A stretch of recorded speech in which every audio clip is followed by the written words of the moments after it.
Welcome back to the Tahoe Real Estate Show. We've got a politician in the house, and you know, Cody Bass has been a long time. We've been next door neighbors here at the TV station for a number of years. Owner of TWC, Tahoe Wellness Center, here in South Lake Tahoe, but newly elected to City Council. How's it feel?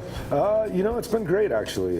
You know, again, this is definitely somewhat of a new venture in life for me. It's not something that I had set out planning to do by any means, but it's been really actually great. There's just a whole new energy at the council and really throughout the whole city. We have a new city manager, new city attorney, 3 new council members, a new city clerk.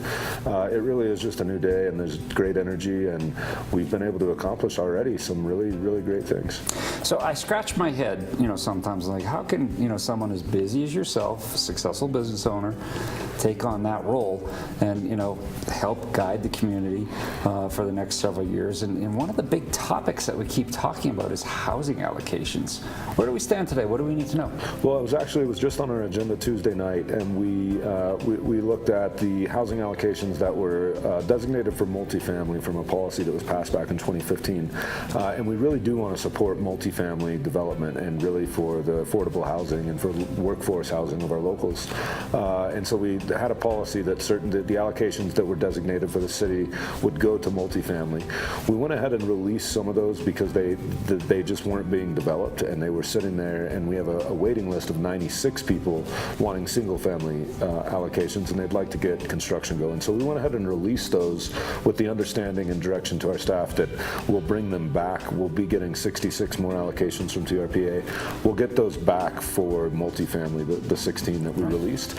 And so we're trying, you know, really to, you know, figure out the roadblocks that are stopping affordable housing and affordable housing development, and really try to find a plan to get that, you know, as a priority for developers and not make it to the point that it doesn't pencil out. And that's really where it's at right now, is it doesn't pencil out, so we don't see a lot of that development. Right. Hope I'm not piling it on here, but on the ballot last year, along with City Council, was Measure T.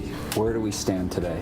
Yeah, Measure T, I mean, you know, we would like to think that there could be some type of a compromise between the two groups. You know, it would have to clearly be the two groups in agreement for the council to really, I believe, want to put anything back to the voters. You know, one thing about it is the sky hasn't fallen.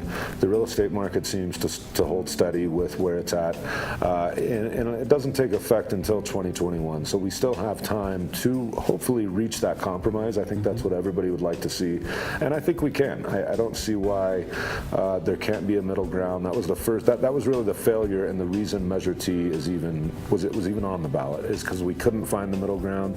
I think everybody's ready to do that, and I hope that we can, and then in 2020 maybe see something back on the ballot that if the voters would approve, then we could let this issue kind of find its way to not have such a divisive community, because it's really been a divisive issue, and for good reason. Anyways, that's probably the best way, is just come see me, and I'm always willing to talk.